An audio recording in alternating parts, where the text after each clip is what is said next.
Welcome back to Late Night at the Movies on the Late Night Chat Network, episode 42, Wise Guy, David Chase, and The Sopranos. You woke up this morning, got yourself a gun. Your mama always said you'd be the chosen one. She said if you one in a million, you got to burn and shine. You were born under a bad sign with a blue moon in your eye. And you woke up this morning, all that love had gone. Your papa never told you about right and wrong.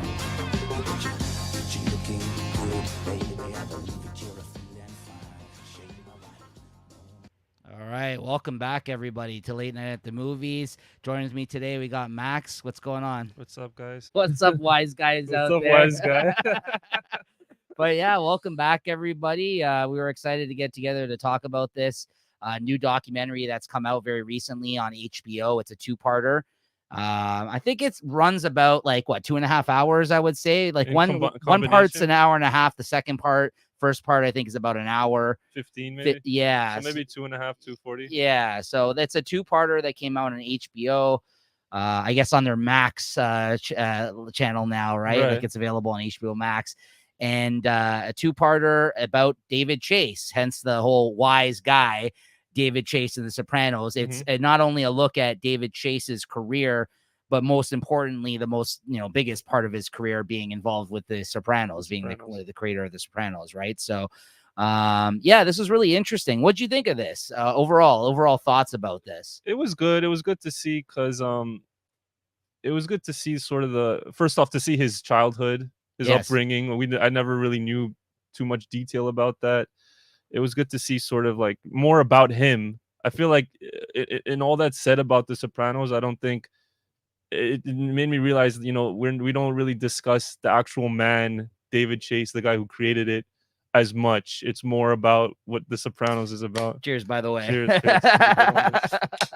Cheers, bro. Yeah, but go on. Sorry to interrupt. No worries. Yeah, just to get to know the man, who the man was, where his upbringing is, what his influences were, and sort of that the whole conception of it. And to me, like The Sopranos is such a complex show. There's so much like you can really say about it, but the fact that it all just started from one man's sort of like childhood trauma that got passed down from his mom, that's like where it all comes from, is incredible. Like how just this small little seedling of an idea sprouts into this, great show. So it truly feels like it's one of those like flash in the pan moments where like lightning won't strike twice type of deal. You know what I mean? Like one of those things that's like a once in a lifetime moment that he kind of just ran with once it hit the way it did with the people that it did in popular culture, right? Because I don't even think he would argue that he's ever going to be known for something bigger than this. And like it was interesting to me how they talked about his only pursuit at one point of his life was to go on and direct great things. And yes, he's known for, I guess, directing the first and last episode of Sopranos. And, he obviously has a huge hand in not only the creation, but the writing of the show.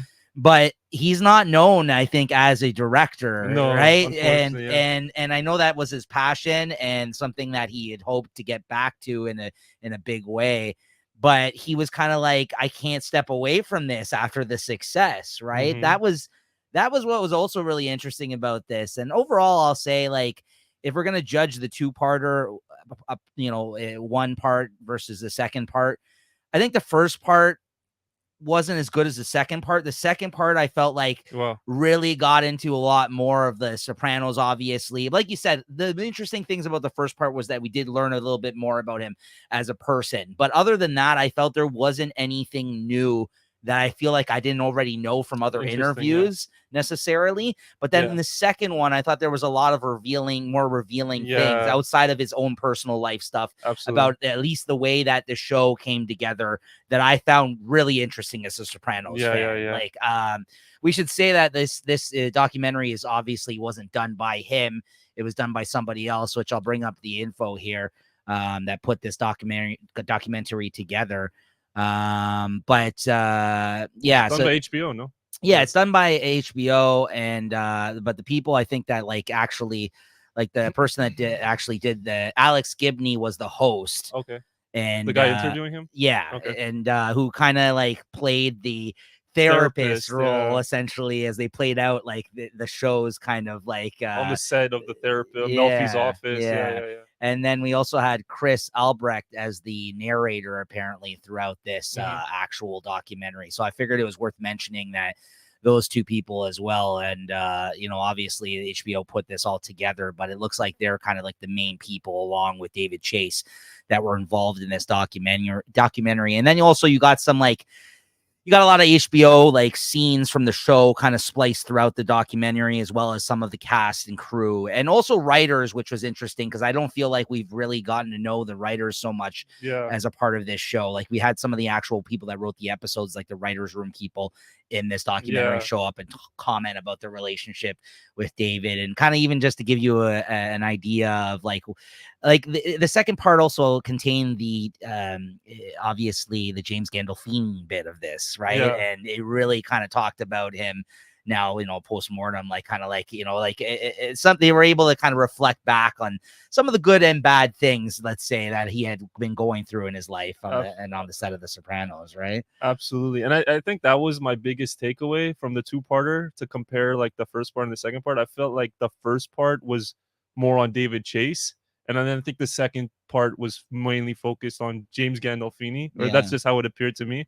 Because I noticed like when I was watching the first part, they don't even mention Gandolfini until like two-thirds into the way in, when they talk about how they show the casting what ifs. Yeah. Like they showed all these other actors trying to audition for each part, and then which actor eventually got it. And yeah, that's when they started talking about they saved Tony, who was gonna play Tony, for last. right. And you know, James Gandolfini, they showed that, and I was like, it was so funny when they showed that. It was like, oh yeah, James Gandolfini. Like I actually almost forgot he had anything to do with the Sopranos, because there was so much focus on David. And then I think the second part, which was really like sad to see because of his whole he had a struggle with like, I guess, adjusting to the fame. And well, I guess the thing my biggest takeaway in regards to Gandolfini was, and we kind of already knew this, but it really cemented it for me when I saw the documentary, was he was like a serious artist. Like he had held such a high standard for himself. Yes. Like the level of perfection. Like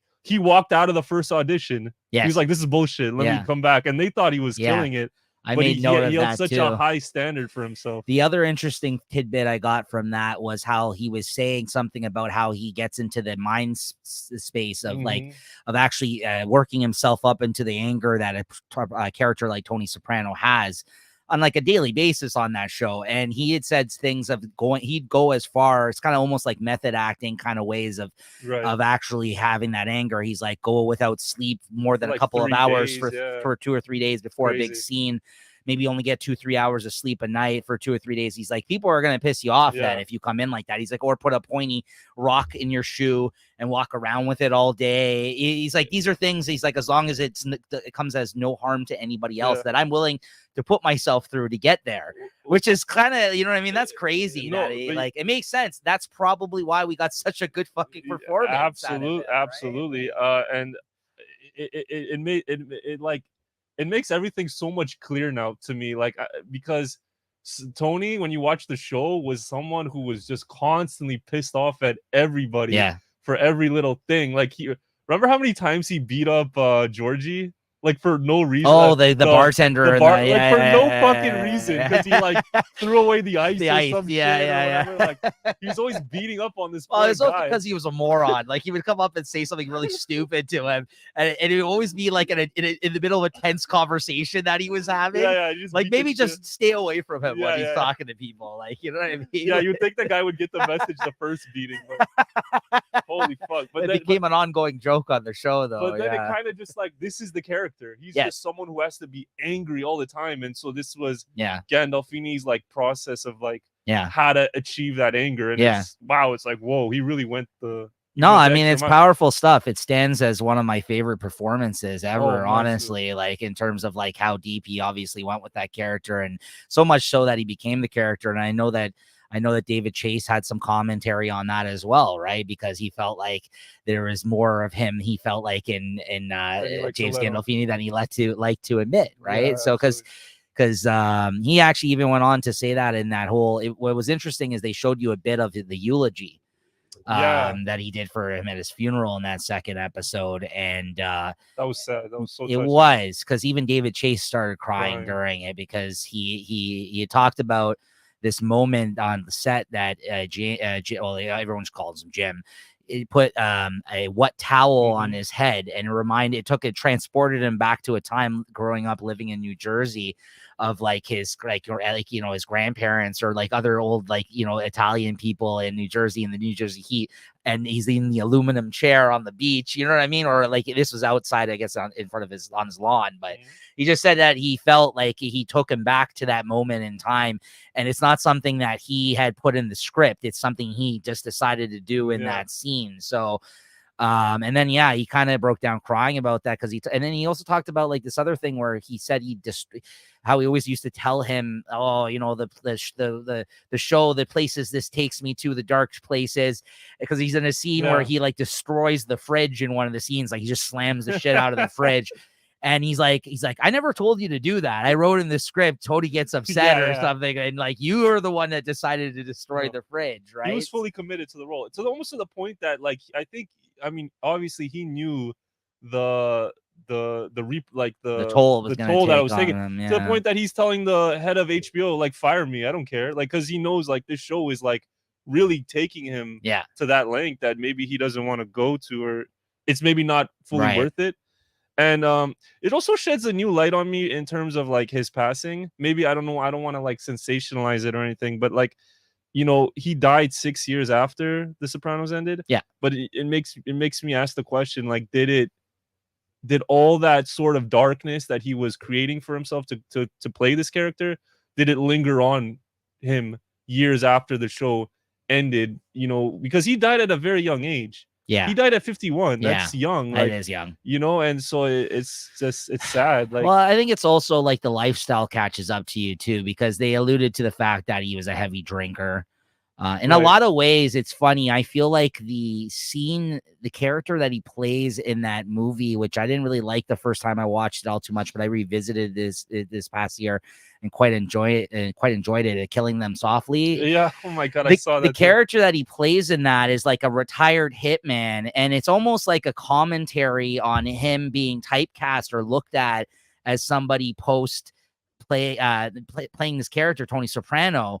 And he's a major alcoholic in that one. And like I think he alluded to like his marriage was a mess. And like, so like, I don't know if that was like maybe what made him interested in playing that part or not, but it just seemed like it was almost like a commentary almost on where he was at. I felt like post playing Tony Soprano, right? Because I think like a lot of people, they'll be quick to mention he was not that guy, in the sense that he was a very caring, of course, giving person, and like very like soft spoken, more so than obviously that character. But obviously, like all great artists, there was some sort of darkness inside of him. So I don't think you're that off base by saying that. Obviously, I think it's the lifestyle too, but you're right. Maybe this is something that traveled with him post this show, right? You know what's crazy? And I'll even go and say that I think this might be the best performance that a lead actor has ever had in a TV show. I mean, to me, it's the greatest TV show. I don't think that's that hot of a take. Yeah, I mean, I don't that's think so either. Same here. I mean, I think it's the best. And so much people kind of, and I'm not trying to like shit on these people, but like so many people always go like, oh,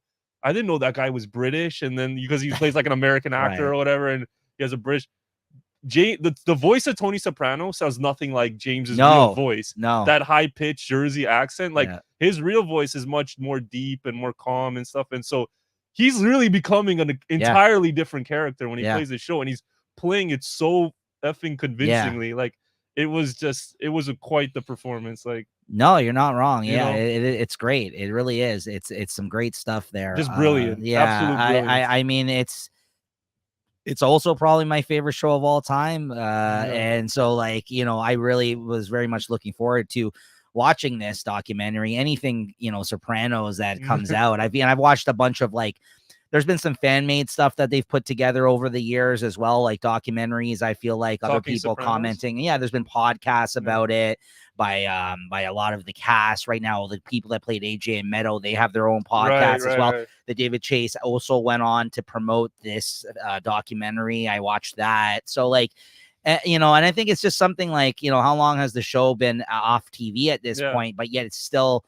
So like I remember when the pandemic was going on, everybody was talking about going back and rewatching that show during that period of time. It was one of those comfort shows for a lot of people. I feel like that were not doing too much at that time, that they went back and enjoyed and rewatched and revisited, myself included. Like that was, so I feel like it's almost also the show like I've watched the most. Like I probably watched it several times, the whole thing, honestly. I have a theory as to why that was, like, during the pandemic, because I think the show is about like dealing with depression, which is like, it's always going to be a relatable issue for people. So to me, that's why, like, this show, I mean, there's many reasons. Like, the writing was brilliant, the acting was great, the episodes, like, you know, they took all these turns that you just were not expecting, and you know, it just had everything and above this show. And I think at the core of that, there's sort of like, even though it's about this mobster, there's like this huge relatability factor in Tony Soprano. Like, you know, people kind of saw themselves in this character, kind of, you know, weeping in his psychiatrist's office over like some random shit, and then he cuts him, he's like whacking some guy, and then he's crying about some dog or whatever. You know, it's something really it's just amazing. I forgot what he called it. I have it written down here actually, but like they referenced this about how you got basically fans that were more in it for the whacking, and then there was more fans that were in it for the drama, right? And I think it was important to him that he had both those elements in order to make this show work, right? Because he had talked about being reserved at first to not include any actual deaths in the first episode pilot when he was writing it, because he was so used to working with executives that didn't know what to put on TV throughout his career, that he was like, oh, well, this isn't going to work. I can't put any deaths in the first episode. And then he's like, yeah, you know what? No, I need to put something like that. And then obviously when they shopped it to HBO, they actually understood the vision of what he was trying to do. And they actually were like, oh yeah, we actually especially like the fact that you're killing people in this show, right? Like, so like that's what made HBO. Exactly. Like, they have a huge hand in. HBO would not be the premier sort of prestige sort of standard of television without a show like The Sopranos. And I'm sure there are like other shows. Like, I think they mentioned like Sex in the City and all those Oz, Larry Sanders show. But I feel like the Sopranos was like the main player in all that. And and now it's like the proof is in the pudding. Now you see all these shows today copy The Sopranos. Like, I watch all these shows that, you know, people recommend me. I remember JT was telling me to watch Snowfall. And I was watching this and I'm like, this is like Compton Sopranos or something, like, right? And I think there's this new Penguin. Yeah, you already knew where my mind was going, and people are calling that the new Sopranos. And because if you look at him in the prosthetics, he looks like a mobster, yeah, like an Italian mobster, right? I mean, that's the angle they've went with this character, this version of the Penguin.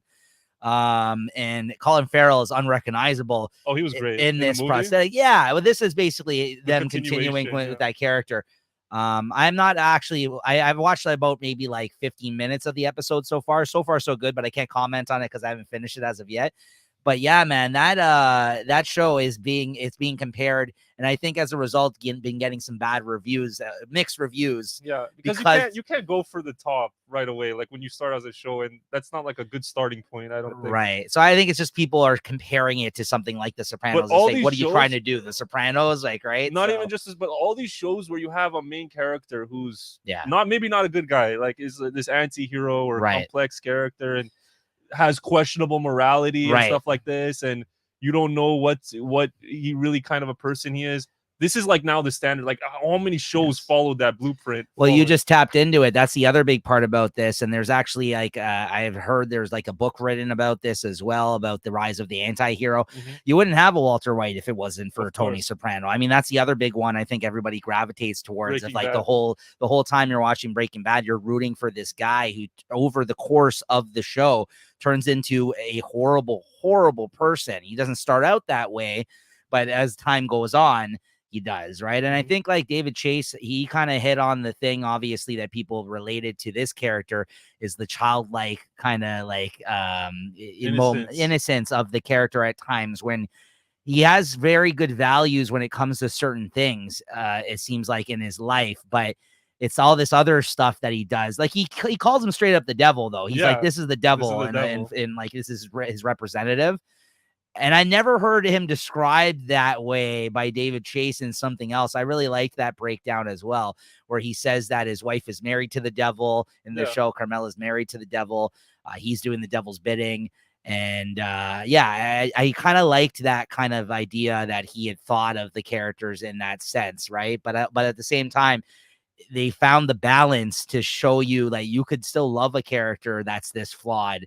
If you, it's because you're going through his life, you're seeing him at his best and his worst times, right? And I think, there's so many human moments about the show that they were able to capture on this show that that's the stuff I think that got you to stick around. Because if it was all just mindless killing monster stuff, I don't think they could have had the show go on as long as it had. Right. So it's just great stuff. Like, and this documentary, I think, highlighted some really good things. Some stuff, like I said, I knew already, but there was a lot of new things I felt like they uncovered it within this documentary as well. There's this great interview. I think it might have been an extra on like the season 1 DVD or whatever, where he has an interview with Peter Bogdanovich, the director who would end up playing Melfi's therapist. That's right. Elliot. And David Chase said that every character in the show, except for the children, except for AJ and Meadow, are all like horrible people. Like they're all liars. They're all hypocrites. Like Carmela is like crying every day that she's like married to a bad guy, but then she's easily influenced by all the flashy stuff that he buys for her. And she manipulates the situation to her own gain as well throughout the whole course of the show. I mean, the bird feeder thing is only one example of that, right? The bird feeder, yeah. I actually see someone make a funny comment about it in this documentary because, there's that whole scene where they explain that Jim Gandolfini there, he gave away $30,000 checks to all the people on this show. And they're asking Edie Falco about this. She's like, "Oh, really? I didn't get a check," which is, I'm sure, because she worked out a good deal for herself. I would hope, outside of that, the rest of the cast, because she was a bigger name too at that point. So then, so she's like, "I didn't get no check." She's like, "Oh, that comes as no surprise to me. He's a very generous guy." And I don't know if she was trying to like make it seem like she was like, not part of it, or she wasn't aware of it because she didn't do something like that. I don't know, but then I seen somebody make a comment. It's because she took the money out of the bird feeder.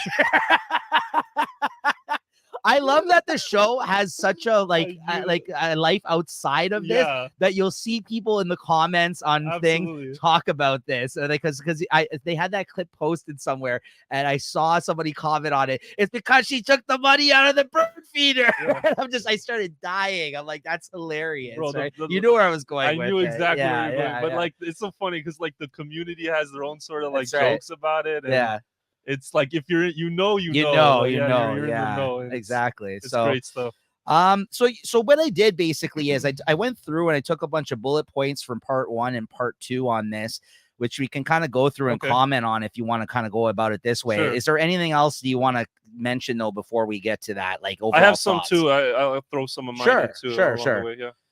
So these are just things that we learned from watching the documentary that I wrote down here. Some things we've already mentioned already so far, but I figured as like a nice summary, we'll go through it one by one. So this is in part 1. As we mentioned, the documentary opens up with like one of Tony's sessions with Dr. Melfi. I think they mentioned that he grew up in Mount Vernon, New Jersey, and then it was in New York, and then he moved to New Jersey. Okay. His father ran a hardware store that wasn't successful, although he worked really hard. He was a hard worker, but he just never really saw success, I guess, in doing this. The store sold for $13,000 when he ended up getting sick, and both of his parents were very unhappy throughout his life, he had mentioned. He came from a big Italian immigrant family, had major mother issues. Mentioned how she was always very negative, which, as you mentioned, we've seen in the character of Tony Soprano's mother throughout this. Livia was her name. He became friends with a group of bullies, wise guys, Punks. in his own words. Yeah. And his childhood was filled with a lot of driving and driving of cars and drinking, essentially, And like as he got girls. older, and girls. Yeah. You mentioned they would hang out and they would go because so if he was from New York, I guess they drove to New Jersey a lot because Yeah. drinking age was 18 there. It was 21 Yeah. in New York. Is that correct? Or Well, the like other way around, I think, right? 18 was in New York and 2019 was in New Jersey. Okay. So they would go into Manhattan and get drunk with their Right. friends and drive around. And he ends up mentioning that he ended up going to college down south where the KKK was very active at that North time. Carolina, I think, yeah. He was rejected by Princeton and Dartmouth, so he went there because his friend was going there. They were both very unhappy there until one day the school had started a foreign film night and it blew his mind. Like he was just like, oh, I can actually do that. I want to become a filmmaker, essentially, after just seeing that. Then he went to visit a friend in Bard College. And again, you could see where some of the stories now were taken from The Sopranos out of his life. He ends up doing acid and decides that he wants to make movies while he's on his acid trip when he goes to visit his friend up in Bard. Which, if you've watched The Sopranos, Tony goes on a couple of trips on drugs there. He does that peyote. With that girl, Yeah. Well, have you ever seen the Fellini film 8.5? No. It's I saw it in school, and when he mentioned that was an influence, that made so much sense to me, because if you ever watch that film is all about like the dreams and your subconscious and stuff. And The Sopranos was like a huge like they would dip their hands in like all these dream sequence episodes and stuff that were very cryptic, and like they were just like, what does this all mean and stuff. Like that was like a huge part of, I feel like every season maybe had one. Which are like some of my least favorite parts, to be honest with you. I'm not. They're so all over the place. Yeah, like, you can't make any sense of them, right? I mean, they clearly had fun doing some of those episodes. It looked like there was the 2-parter, which is the worst drag of the show for me, when Tony's in the coma after he gets shot that one time. The Kevin Finnerty one. Yes, that's one of the dream sequences. I think that's one of the more interesting ones for sure. But I still like, other than those scenes, all you get is like brief moments of the other people in the hospital with him. So I felt like it just sidelined the story of the show for a couple of episodes, right? But anyways, that it was fine. But dream sequences, I'm not usually huge on in anything, really, to be honest with you. But that was a huge part of the identity, I felt, of the I mean, they even talked about the Kevin Finnerty episode in the documentary, right? They did talk about that, and where that kind of came somewhat. He said the whole idea behind that was like he was trying to figure out himself, like David Chase, like what he was gonna do in his life, like as well, right? Because there was that whole opportunity that he had to go off and direct other features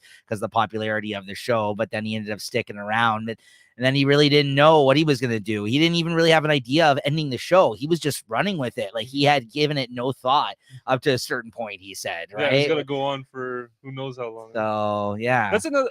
Keep going. Yeah, go ahead. No, that was another thing, like another like tidbit. You probably would. I think it's probably in your notes that this whole time I had no idea. The 6th season, the final season, is the longest season. Is that in your notes? You want to? Yeah, so I'll jump ahead. So yeah, it's basically HBO screwed the cast members. That's messed up. This whole time I thought the 6th season was long because it's meant to be seen as this like final chapter, and this is like all in the. I thought that was on purpose. Yeah, but now it turns out no, they wanted a 7th season. That's technically a 7th season, and so they screwed the cast members out of giving them more money, because if they weren't going into a 7th season, then they couldn't renegotiate their contracts. I know. I mean, the fact that HBO allowed that to go out, like I felt like they were exposing themselves a little bit with this documentary. They've been known to be notoriously cheap in the industry for years now, though. That's not no secret. I've heard other people talk about that before, but I feel like as time has gone on, maybe now hopefully they pay better than they did back then. But back then, especially during the days of the start of this show, not by the time the 6th season came out, it was already a hit at that point. That's probably why they wanted to avoid, because the size of the cast on this show is huge. So I get it why they maybe were trying to avoid having to do that. But I think it's also one of those things that, but also like this show made you what I know, are. Like, I know. Sell out the money. No, and I think it's bullshit too. Believe me. Like I think it's bullshit too. As a corporation, though, I get where they were coming from. I mean, they other people have mentioned how pissed off they were about how they're so cheap over the years, but I think most people look past that because of the opportunities that being on a show on HBO would open up to a working actor, right? So I think most people have been able to like get past that fact, saying like, I'm going to be known as a great actor for being on one of these shows. I'm not going to get paid too much during it, but at least that will give me a platform to jump to the next thing after the project, right? Like, give me, so that's the way I've always looked at it anyways. Cause I think like, look at the great actors we've seen that have been on HBO shows, right? And gone on to do other things after. Right? And I think their reputation is still as strong as it's ever been. Like, they are still the premier for Absolutely. me, for my money's worth. I think they're the number I one. think many people would argue like things like Apple would be giving them for a run for their money lately. So, I mean, listen, they've been putting out a lot of good stuff lately. I haven't watched too many of Apple stuff, so I can't speak for that. Right. I mean, I certainly wouldn't say Netflix or Amazon. I would say out of all those, I think Apple's probably putting out some of the best television right now. Because Netflix makes a lot of stuff, but how much of it really sticks with people? Right. Like, I don't exactly. Think so really, I don't think it's. But I feel like everything HBO touches, everything HBO puts out, becomes like a cultural phenomenon. Yeah, absolutely, absolutely. You know? So what else we got here? Yeah, go on. This is the point where they ask him if he's okay during the interview because he looks pissed off. This part I loved.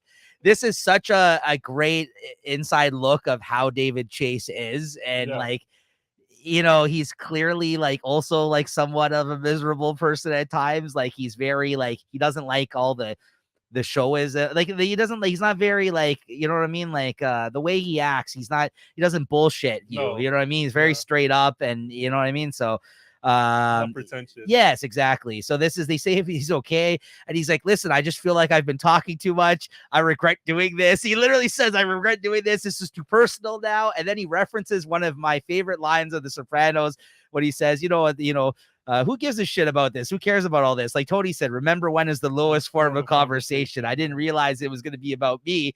This is way too personal. Like, this is like in the midst of the interview of this documentary, like as he's going to sit there trying to profile him and talk like like the therapist or whatever, tell me about your childhood, blah, blah, blah.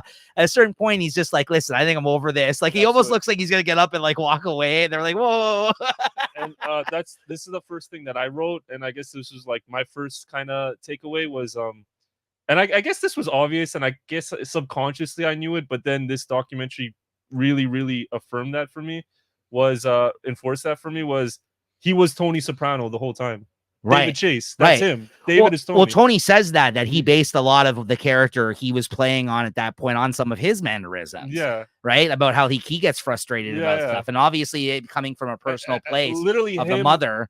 Literally him walking into the therapist's office, David Chase, in the thing. It's like they're setting him up that he is the tone. Like, you could just tell like how uncomfortable he is and how like he's like, I don't want to do this. Like, you know what I mean? Like, I love people like that like they come up, they're such geniuses under the surface of this like exterior, like this attitude that they have. Like Larry David is actually similar, and it's kind of like it is. George was Larry. Yeah, exactly. They're very similar in that sense. Very similar because he just no bullshit type of guy, but like, you know what I mean? Like, but at the same time, like, he was able, and he doesn't like talking about himself or the process, or you know what I mean? Like, people are always trying to kiss his ass, and he's not. He has no time for that. Right. Like, just, move that. He's just very matter of fact. Like, this is who I am. Right. So, people for years told me I have to write something about my mother. David says here he wrote the script and decided it was more of a show than a movie.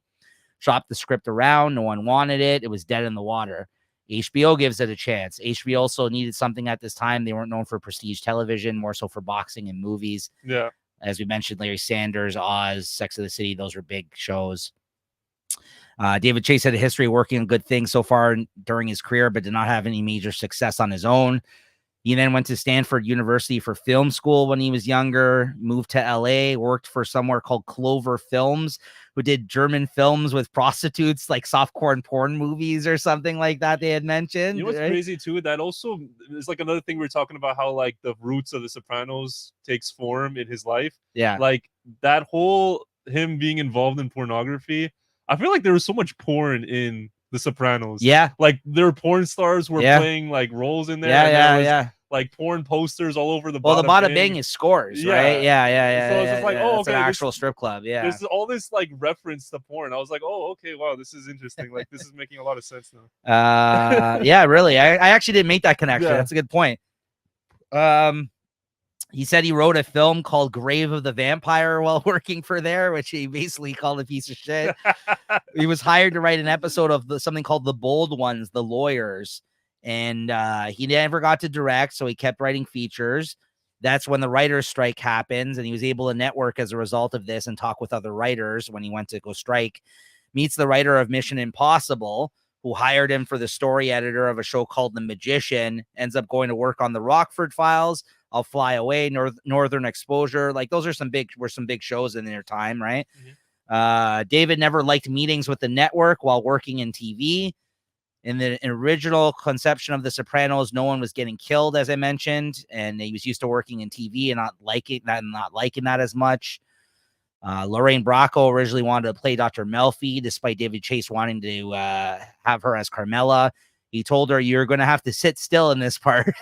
By the way, you're going to be in the chair quite a lot. Yeah. And it's not very exciting. And she was overplaying the parts that she had already played, like in Goodfellas at this point in her career, which I thought was very smart on her. Absolutely. That was a good choice. Honestly, like, I don't think she would have fit Carmela. Why do that again? Yeah. You already did Karen Good Hill. for her that read the script and was like, actually, I'd rather this part. She wanted to challenge herself. You know? And she's actually a very bubbly person. Yeah, like, absolutely. She's so like, well, that's why he's like, you're not going to be able to like be very animated Yeah. as the therapist. Like, she's that's so different than who Melfi is, which is what great acting is. It's like becoming a completely different person. Great. She's a great character on that show. Absolutely. Yeah, she felt this was the more important role and was familiar with therapy already. She actually, unlike Jim Gandolfini at that point in time, was and David Chase was familiar with therapy. Well, I guess David was, right? Sorry, Jim wasn't though. I think he went afterwards. That's right. Jim went afterwards. Yeah, Jim went afterwards. Yeah. They struggled to cast Tony. David originally asked Steven Van Sant from the from Bruce Springsteen's E Street Band if he wanted to do the lines for Tony. He was he basically had thought at first he was calling him for music for the show, and he's like, "You realize I'm not an actor, right?" He's like, "Yeah, you are. You just don't know it yet, right?" Brings him in, gets him to do the lines, run the lines, brings him to HBO. HBO says we want somebody more known, so he purposely writes a character for him into the show, which originally he was just supposed to be the owner of the club, and then obviously it became the consigliere after the fact, he said. That's just great though. Awesome that he actually looked like at Pacino too. That was also something that like attracted David towards. He said he saw him inducting the Rascals on TV into the Rock and Roll Hall of Fame with his wife. He's like, this guy's got to be in the show after he's seen his speech that he gave, right? The way he was talking, the way he's dressed, right? So obviously he's not dressed as a gangster. He's always got that like headband on it, the wrap on his but like anyways. So, but he just saw it. So good for him, because I love Silvio. I mean, he's a great character. James Gandolfini, when he auditioned, called out his own shitty audition halfway through, as you mentioned, and leaves and says he will come back and do it again. He knew it was him right away. He said even after he left, they wanted him, but he insisted on coming back and redoing it again, which is great. Good for him. Edie Falco was the last to be cast out of the main leads of the show. Edie Falco, they didn't mention this in this documentary, but she was on Oz prior to this. She was one of the guards. I remember that. She was great in The Sopranos. She was fantastic. HBO didn't know, and David didn't know that he was going to end up directing the first episode. It kind of all just came together, but it just seemed right based off his vision for the show. Edie Falco identified how personal it was for David while directing during a scene with her and Meadow. She kind of felt like this was very personal to him because of his relationship with his daughter. Maybe like he was trying to play something like that out with her. So detailed. The scenes, like they're very specific. David was very worried about directing the pilot. Wasn't sure that people would watch. They mentioned that James Gandolfini created the classic Tony grab for his character. That was not apparently something that he had asked. Grab? That when he grabs some people, apparently he's the one that did that in his first scene with Christopher there with and he created that part of the character. He said he copied some of the way that David behaved for this character, right? So And he is about to pack it in during this point of his career. Looked at the success of The Sopranos as being his second chance at a life, David Chase. Like, Which, by the way, it was an instant success. Yeah, as soon absolutely. as it hit the air, yeah. boom. People are saying this is the They greatest said show ever everything but one Critic. critic had said it was the best thing ever, Yeah, right? It's just crazy. Um, It's not like something that years later no. people are like, no, this was like Seinfeld had about 2 seasons on the air. People didn't really Didn't care connect about with that it. show. Yeah. Almost got canceled. Or even The famously. Wire. I feel like Yeah. people didn't really talk about that show until I think like years by later. third season, people kind of You caught know? on. Yeah.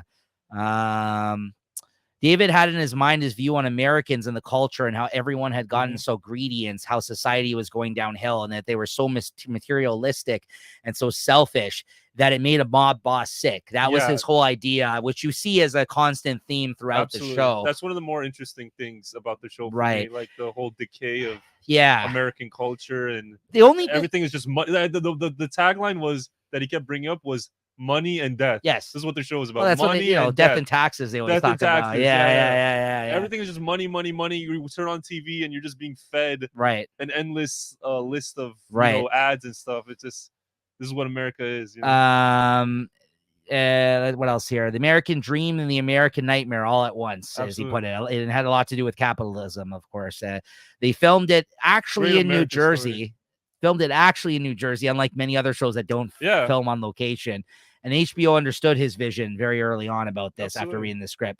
Here's a throwaway line. I don't know if you caught. I was very surprised by this comment. He says that Martin Scorsese doesn't like the show. I heard that. Is that true? I heard he says he doesn't get the filming locations of it because there's trees or whatever. What the hell is that? That was an interesting critique. I never heard the tree part. That's the reason why. And he just kind of threw it in there in the documentary. I'm like, wait, hold on, elaborate on this. And then they just never revisited it. I was like, whoa, hold on.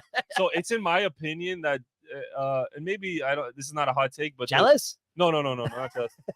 This is my opinion, and I don't think this is a hot take at all. I think it's actually an obvious one. Is that there's no greater influence on The Sopranos than Goodfellas.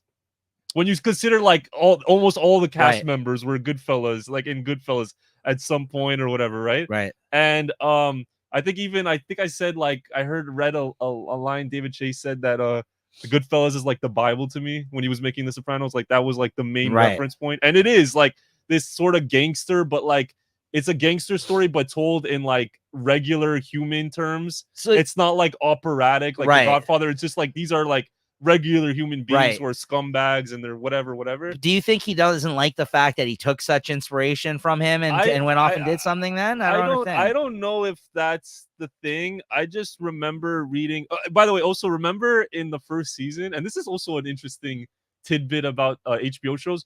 Remember in the first season when they're like waiting outside a club and Martin Scorsese comes in? Oh yeah, Chris and then he does this with like the camera, right? Chris is like, "Hey, I forgot Martin, about that. dude, I forgot about that. That's actually not Scorsese, by the way.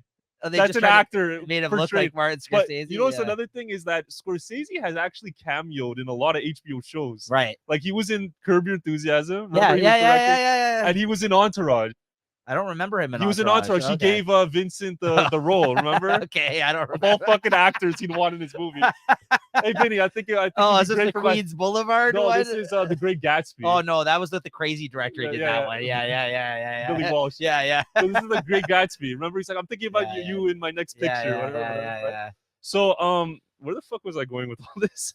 So he's like in all these shows, right? And then eventually, Scorsese would link up with Terrence Winter, one of the head writers for The Sopranos, to create to direct the first Boardwalk episode Empire. of Boardwalk That's Empire. right. Yeah. And then they would co-create Vinyl. Do you remember Vinyl? Yeah, I really wish that landed. It just didn't. You know why? Because there was no redeemable fun characters on that show. They were all just pieces of garbage on that show. Like there was no character. That's where they failed. The whole time, Bobby Cannavale is just I love him, by the way. No, so do I. Yeah. No, and I actually liked that show. I was upset when it got canceled, but but that is why I think that show didn't work because he had no redeeming qualities to him. That character, you know what I mean? Like by the end of it, he's just a big fuck up cokehead. Like that was like kind of what I felt like at the end of that show. But anyway, so he's had this sort of interesting relationship with Martin Scorsese. But one thing I remember reading a couple years ago was they asked Scorsese, about his opinions of the television medium. I don't think he views TV shows in general as a as a high medium. He's so like film.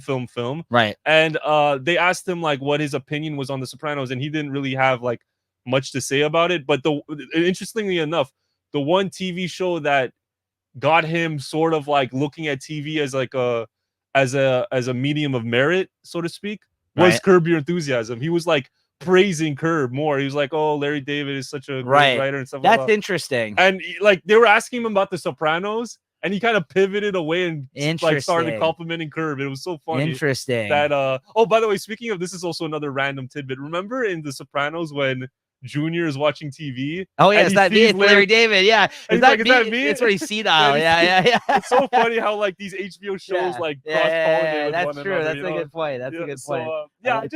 I don't know what it is. Maybe it is sort of like I just don't feel like I've ever heard that. So I was like kind of interested by that. Maybe it could be not jealousy, but like, yo, you ripped my shit off and now you fuck you, like kind of thing. I don't know. I don't know what it is. I just kind of liked how David Chase is just sitting there like he always does, like this, and he's like, "Yeah, Scorsese doesn't like The Sopranos," and anyways, yeah, I'm just like, what? Yeah, because he's always sitting there like this the whole time, like with his like, you know. I've always wondered. This is so off topic, but I always wondered what Scorsese's opinion was on Tarantino, because a lot of people, like when Tarantino was coming out, a lot of people were comparing him, to Tarantino, and then Tarantino had this like success so fast into his career, like. One movie in, 2 movies. I don't know what. And so I always thought, do they have like a fucking like, you know, like Big Brother, like fucking? No, because they're not contemporaries, right? Like no, like I'm saying, like you're the next generation, kind of like fuck you, kind of thing. I've never heard him say anything bad about Tarantino, so that's no. Right? I'm not saying no. Scorsese's a classy guy, like a classic guy. He's not. He's he only talks shit about Marvel movies. Oh god, not this again. But yeah, no. Let's move on though. Let's move on. In the 5th episode, they mentioned that an issue presented itself, that this is the episode that Tony had to kill a snitch that went outside the family. Great episode. And the writers were concerned if they were able to have an anti-hero as a lead of the show at that time, right? Yeah. And they said if they don't commit to it with the justifications, then that they will lose the character. And David's writer collaborators didn't want to shoot the episode the way it was originally because of this concern. And the show comes out and they receive almost all rave reviews, essentially. And they mentioned later on that, again, when he talked about his method acting, that he put the wire around his hands so tight that he hurt himself apparently during that scene when actually going to like pretend to choke this guy from behind with the wire in that scene. And then basically this first part ends saying that, you know, it's a huge success. Everyone's loving it. People are having pizza parties, getting together, watching the show. Then, of course, as always, there is the pressure that follows as a result of success, right? And then they kind of just end the first part with that. And I think he met it every time. I think every season topped the previous. And in my personal opinion, and we could talk about it later on towards the end, but I think the finale is the best episode of the entire show. It aged great. Yeah, I think so. I think if you kind of if you experience it in the moment, maybe you would feel differently. I didn't experience it in the moment, but I didn't watch The Sopranos when it was airing. No, I came to it. I actually came to it when after Gandolfini passed away. Yeah, that was when I started. Probably me too. Actually, years later I watched it. So, anyways, basically that does it for the first episode. And quickly, we'll go over some other points that were mentioned in the second part here. But yeah, first part was really good. Like I said, it really set up a lot of the stuff that we talked about. They went on to talk about in the second part of the documentary. And it was very interesting. Can stuff. I say one last thing about the first part before we move on to the second? And this is like, I guess this is maybe the only point I have, and it's so stupid. Everybody, okay, everybody, and it's funny to find out everybody, and now including David Chase, wanted to bang Adriana. I just want to put that out. Everybody wanted her, like, and even her. Like, you notice, like when he describes her, he's like, "Oh yeah, I cast her because you know she's Italian and she's cute." And then like when eventually when they had to kill that character off, they did it like an off-screen death because he couldn't like bear to like. He said he didn't want to see that. He didn't want to see her die, right? Yeah, and stuff. And I was just like, it was so funny because that was the character in the show that everyone was thirsting after. Like the FBI agents that were tailing her wanted her. And oh yeah, absolutely. Tony wanted her, and I mean, she was hot. Artie Bucco wanted her. She was hot. She was hot, right? I mean, I get it, right? So it's just like, okay, yeah, David. All right. Yeah. I like that. Tony though was like lusting after Artie Bucco's wife though. Right? Charmaine. Yeah. But here we go. Second episode here. Some more some facts from the second episode. Okay. You just mentioned her. Can I just remember when they were test screening the show?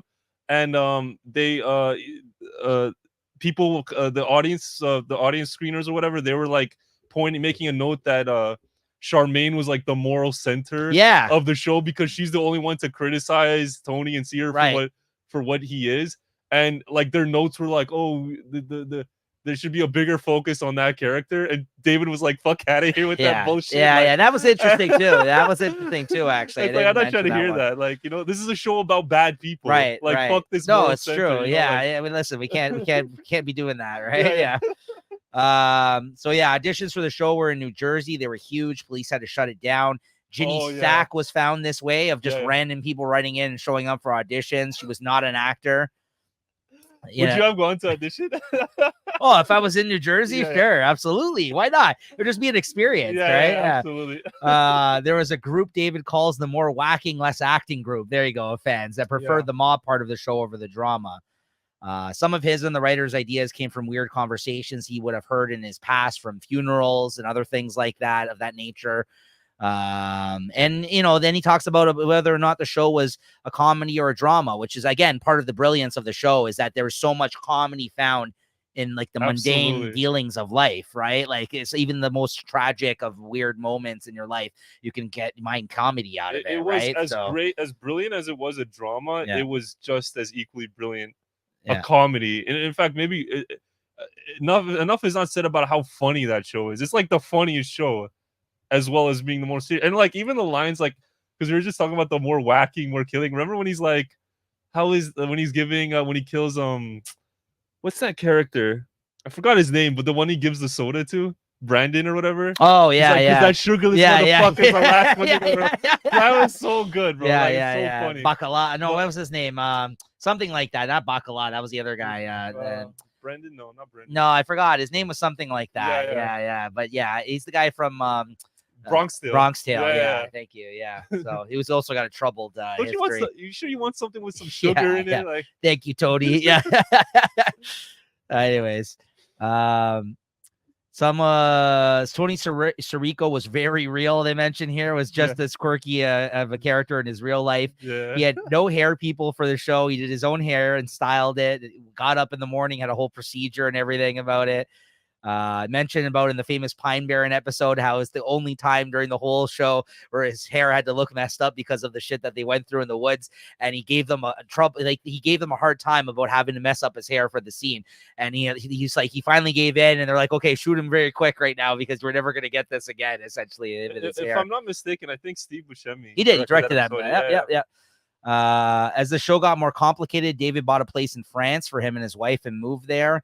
When he started out writing a season, I really liked how he kind of described this. He would draw out 13 lines on a page and kind of try to like place different characters in each line for each episode, representative of each line, and kind of like, and try to detail where they were moving throughout the season, like, which I thought was a really kind of clever way of kind of seeing it all on the page. It shows how difficult writing a TV show must be. Like, holy shit. The writers would get storylines from stuff from their lives. And for example, like Christopher's acting class, the psychic moment with Paulie happened to one of the writers, something similar, he said, which was kind of very interesting. That's one of my favorite moments when he attacks the psychic in that one episode.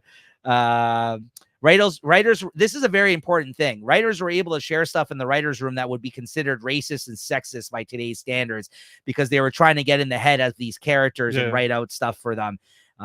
Basically anything went for them, and they got very personal, and they figured out stories in the writer's room, and it was important for them to be able to do this. Because again, the characters were bad people. So I just think that's kind of interesting that by today's standards, they probably couldn't get away with the things that they were saying in the writer's room, but they were kind of really trying to get in the character's headspace to kind of like do these scenes. Which I don't really understand, because these guys are writing from the perspective of bad people, right? So it's like, what are you gonna soften? I'm going by what they said, right? Like, I don't like, it's kind of, I guess it's like a blessing that show came out in the time it did, because I think they also were saying about how personal they were about themselves in the writers room, right? Okay, not just the characters, but also like the things that they revealed in there. Michael Imperioli became a writer on the show at some point, which I didn't know. David, which is crazy. David eventually would get sick of talking, go lie down during the writers' meetings, and then shoot back up all of a sudden, write a bunch of stuff on the board, and then end up erasing it by the end of the day because he didn't like any of the ideas. Then they talk about, how big of a scene the Melfi rape scene was, Oh and my God. how brutal of a scene that was, that they ended up had to get that right, that scene, and the things that went into that. And Edie Falco mentions how these storylines were so brutal and complicated, and important. And in today's time, with the trigger warnings they put on shows, like, it would lose some of the meaning of you expecting that these things were going to happen to some of the characters, right? And she kind of illustrated that fact about how today's a little bit different. They actually put trigger warnings on things for this kind of stuff. Do they? On In some things shows? now they put depiction that they will put a trigger warning of certain things being depicted, like this, a scene like this that would happen in the show, for people that I guess don't want to be exposed to something like that. So they'll warn you Yes. beforehand? And I never heard about this. Listen, I guess I get it, but I also don't love it. I don't love that they're basically spoiling aspects of the show when they do it. They also do it in books now as well. Really? It's the type of culture we live in, man. Yeah, that's the thing. Wow, I never heard of that. Yeah.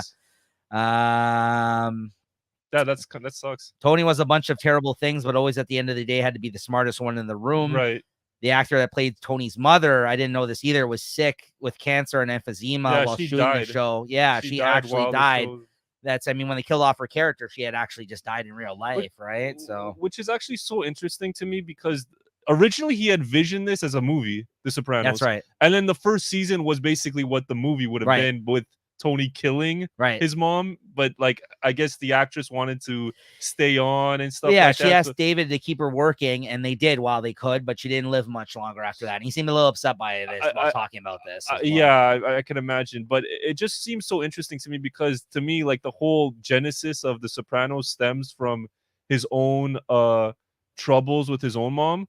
So it's actually kind of interesting to me that once that mother character was removed from the show, that they had more story to tell. Yeah. Like they just went on. It was it moved into something else entirely. Yeah, so pretty much. That's really interesting. I like that pivot, David now had the opportunity, due to the success of the show, as I mentioned, after season 2, to go out and live his dreams of directing. But he enjoyed himself so much doing the show, he didn't want to go suddenly, right? And as you mentioned, money and death, major theme of the show. The whole devil thing, Melfi had made a deal with the devil. Carmela was married to the devil. Tony was doing the devil's bidding. And he suffered for it constantly, for all the trials and tribulations that he constantly went through, and the misery that he experienced on the show. Right? That's just, it's very true, right? So, James Gandolfini, after renegotiating with HBO, getting $1 million an episode, gave all the cast members $30,000 checks, as I mentioned, because he thought HBO had screwed him. Looking like Biggie Smalls, he's counting his fucking cash on the set, yeah, because he thought HBO had screwed them, right? Essentially, which, David says he thinks that he felt some sort of regret for the days that he didn't show up for work. Apparently, he would sometimes just not show up the day after a night of partying. And he didn't know what it took for them to be a lead part of the show. He would want to quit the show every other day, and then he would go out to the bar with Steve Van Zandt, basically, and he would be like, listen, there's a lot of people that depend on you for this show. So everybody hates their job, man, even these actors, Jim thought he had to go to places in order to act. Some things Jim would use to get angry to play Tony would be lack of sleep, as we mentioned, the pointy rock, banging his head on things, drinking 6 cups of coffee before a scene. Jeez, that's crazy. When he killed the snitch, I mentioned The Wire, he hurt his hands. They said that Jim had magic and energy that reverberated to other characters on the show while he was actually in the scenes with them. So he was so good. He was like a Michael Jordan. He made other people better around him. He was the X Factor. Absolutely. He was always making the cast and crew laugh in between takes. He eventually agreed to letting HBO dock him $100,000 for every day he actually didn't show up to the set, because it became sort of a regular thing, especially in later years, apparently. Wow. The whole tortured artist going to destructive places to play the character. Right. David says when he used to say it was difficult for him to play, he acts like a smartass because he doubted it was that difficult, as he claims he's got a bit of Tony in him. He obviously had problems going on outside the show. The writers even tried to stage an intervention with him at one point to get him to go to rehab. He got pissed off and left and told them to fire him. And he was getting bothered by the paparazzi more and more, and fought with people sometimes, and drank a lot. He died after 6 years after the show ended. David wasn't surprised when he got the call. And then they showed the video of the eulogy about the refrigerator. I told you about that. And about the New Jersey transporting him to that moment in time. And they sensed the little boy in the character. That's why people liked him, is what he said about him. Mm-hmm. let's see here. A lot of the writers themselves experienced the toxicity from working in that writer's room, they said. And one of the writers left or got fired during this time, apparently bumped heads with David. And apparently there were some things that David didn't tolerate in the writer's room, the woman, writer. And he ended up firing her. So there's that as well. Here's something that I find is a constant between like huge creators or creatives that experience success. He mentions that he didn't enjoy himself ever. Like whenever you have this large amount of success, even though David says that he enjoyed the experience, they never enjoy it in the moment because there's so much stress about having to continue the success of something.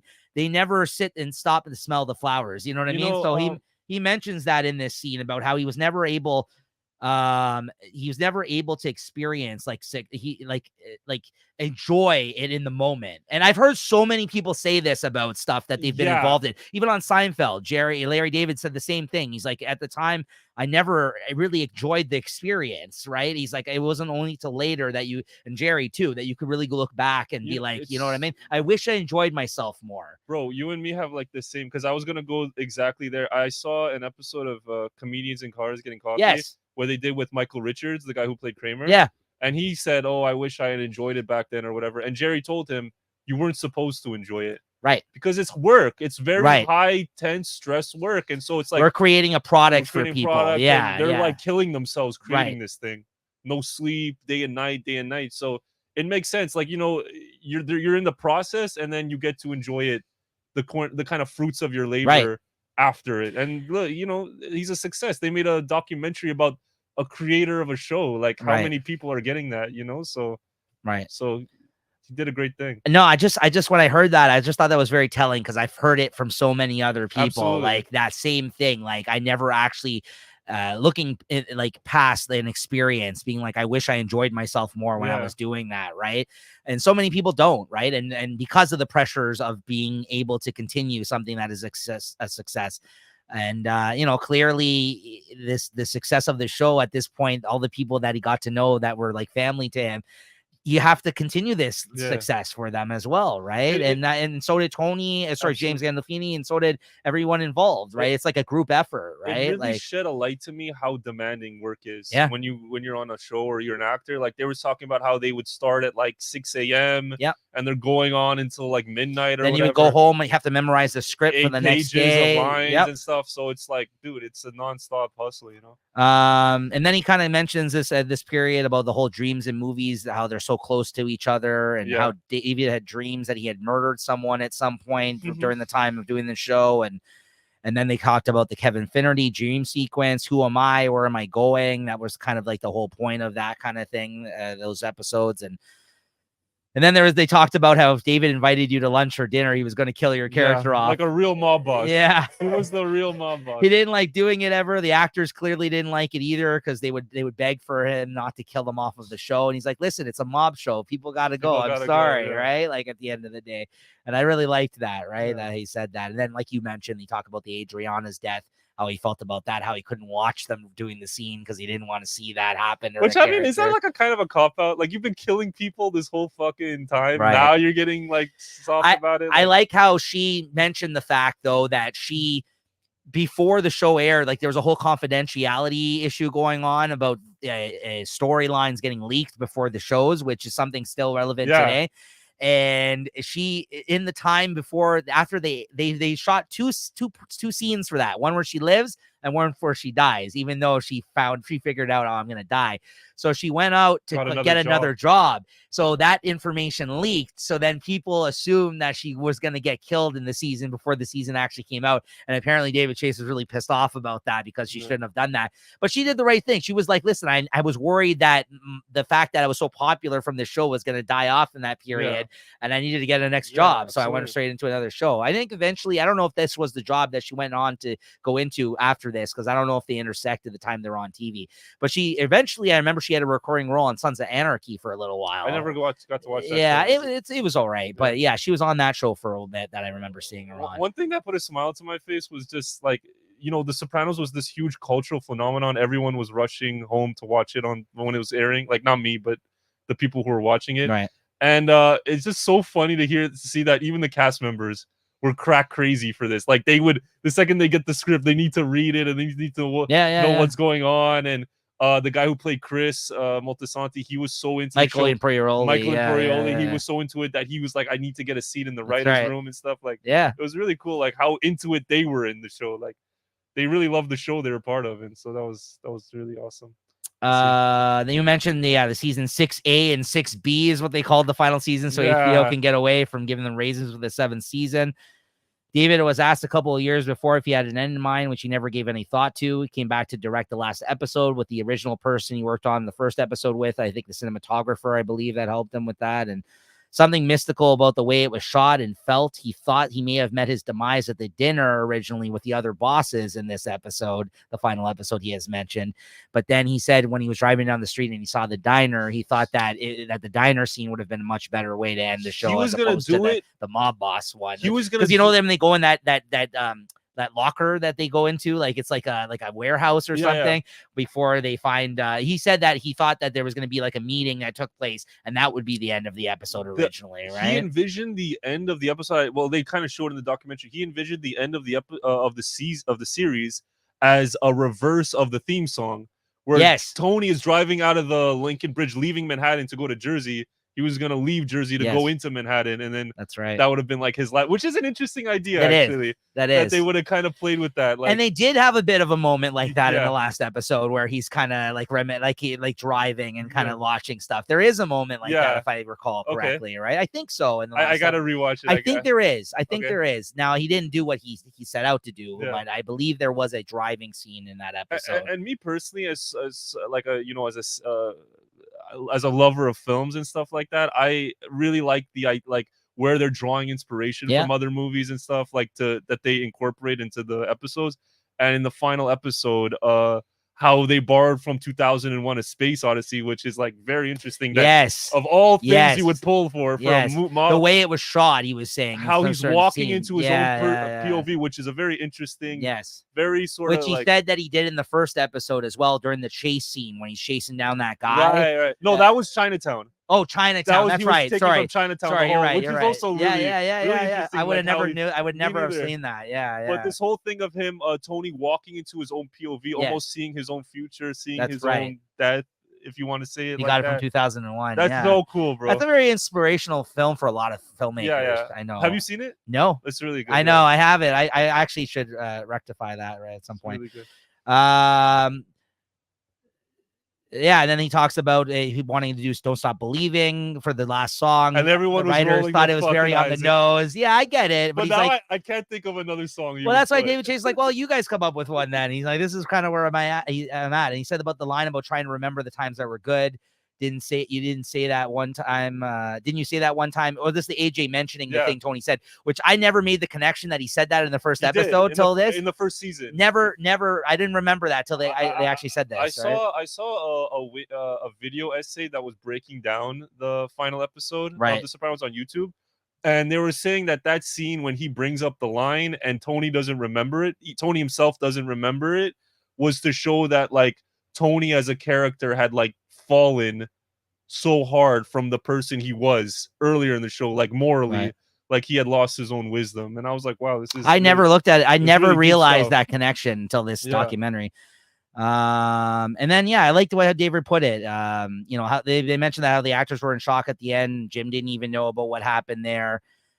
David says the universe goes on, you don't go on and on, but the universe does, just like the movie goes on at the end, right? But you're just not in it, that whole line of thinking. And then I think the cinematographer or whatever, the guy that worked with him on the episode, he said, listen, you're left with something to resolve, and how will you resolve it? You go back and watch the show again, right? Absolutely. Which I think is a great way of looking at it, right? And people discuss that ending to this day, and he's so right about that. David then went on to direct his first feature film, Not Fade Away, with Gandolfini in 2012, which I haven't seen either, actually. Yeah. And David said at the end there, overall, the thing he missed the most were the people and the problem solving of it all. He liked solving the problems that they had to encounter while filming this show. And then very beautifully, this is a great end to the documentary. I thought, he mentions the part of AJ reciting the Robert Frost poem during the show about how he thought black was death and how people thought that was a connection to to the end of the show. We're And told then that. how about, and then people watching this, and then he says, see, now that I said it, even though he's like trying to make another point, he's, now that I've said this, people will see that I admit it. See, he admitted it. And then he's like, the truth is, and then it fucking cuts the Black the episode, right? And a brilliant like homage to his Got own you ending. motherfuckers Yeah. again.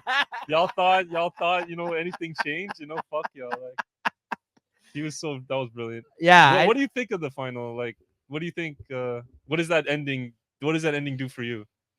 The ending of the show? Yeah, the ending of the show. I you know, listen, I've come up with my own theory, like everybody else. I think that is what he was getting at. He got shot. He got killed. Yeah, absolutely. I think there's just too many nods to certain things. Exactly. Yeah. And whether or not he's actually going to tell you that's what happened, and whether or not he purposely put those indicators there to allude to that, to make you think that, then you have to make your own conclusion as a viewer. And based on the clues that were set forth in that, even more so, other than that AJ line, the one that I really thought was the line that tipped you to that was the one where he was on with Baklava on the boat. And he's like, what do you think it is? Like, he's like, just anything. Darkness. Yeah. He's like, it's just dark. You don't even notice when it happens. Exactly. Or whatever. Yeah. That's the part that I thought was the indicator if that's what happened there. And right? I'm so with you on that. But then I also feel like, because there's so many indicators, right? I feel like they're almost like, it's almost like a red herring, almost like it could be like this is not actually, but he's gonna have to live the rest of his life looking over his shoulder. This is like what a life of a mob boss is. And if you watch that episode, there are so many threats, even not even his death, but he isn't the episode the final episode where Tony finally gets like indicted. Yeah. Like Carlo was gonna, they're finally gonna flip on him. So his life is kind of coming. Yes, you know, something will change, and who knows, maybe something happens. But it's just like life goes on, and we're no longer witness to it anymore. Exactly, and I think that's the only conclusion you can the only logical conclusion you can take from it, whether or not that was his intention, because it clearly wasn't, or so he says. That's what I think as a viewer you have to take that from that episode. And that's what else you to think, that he survives. If he does survive, it's not going to be good for him. It's going to come up, like you said, they're coming from all corners at that point. He may have survived another day in that moment from the mob hit, taken out as the boss of that family from New York. But, you know, that whole Phil Leotardo thing, even though that was it, then there was the whole theory that that guy in the members only jacket was actually as a result of another hit that he had did previously, coming back to bite him in the ass, right? Yeah. And that's how easy it is, right? Like an unsanctioned hit, which could also be the case, right? You know what's a theory I just thought of while I was watching this documentary, and it kind of never registered, and I might be like reading too deep into this, but the members only jacket guy, he looks so much like the other guy that he killed that used to be part of his crew that inherited all the money, that wears the members only jacket. No, not that. But there's that theory too. I get what you're saying, but he looks so much like what David Chase looked like in real life when he was younger. He had the same haircut and stuff. And I never thought about that. Is it David Chase coming to kill like Tony? Like, maybe to end the show. Like, he's coming to end the show. But you know, we'll never know. Like, that's the beauty of the show, right? As we mentioned, but yeah, good documentary all in all. I thought it was really good. You agree? Obviously, you enjoyed it.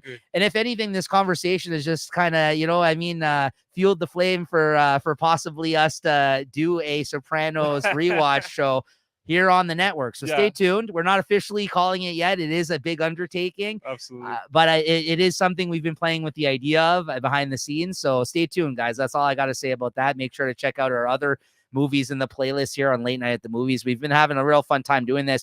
Me and Max just decided to do this one on our own, just because it felt like something that we would be the most interested in checking out and talking about here. But let us know what you think, like and subscribe and all that good stuff. But Max, let's end on this. I got to ask you something.